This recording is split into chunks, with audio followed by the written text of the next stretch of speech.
Christmas is in danger, according to Toy Association CEO and President Greg Ahern.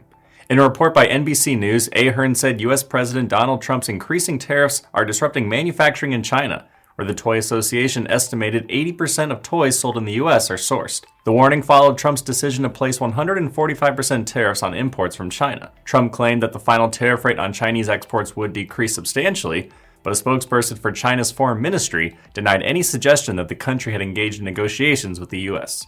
Ahern explained that toy production typically increases around this time of year to ensure products are ready for the shopping season. However, in a related sector, Chinese producers of Christmas trees are reporting disruptions. Reuters cited the head of an artificial Christmas tree factory who said none of its American clients had placed orders this year.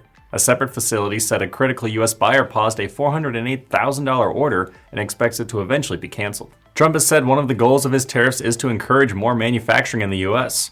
Ahern said it would be, quote, virtually impossible to replicate China's toy manufacturing in the U.S., explaining that the U.S. cannot compete with China's more experienced and less expensive toy supply chain. American Christmas Tree Association Executive Director Jamie Warner echoed Ahern's sentiment, saying that artificial Christmas trees, quote, certainly can't be made in the U.S. due to lack of technology and labor market. The Toy Association provided further insight into the effects of tariffs on the industry through a survey that asked more than 400 member companies to assess the potential business impact of the 145% tariffs on Chinese toy imports. The report revealed that 96% of American toy companies are small and medium-sized, and that 45% to 46% predict they may go out of business within weeks or months due to the current tariff policy. I'm Nolan Beilstein. This is Manufacturing Now.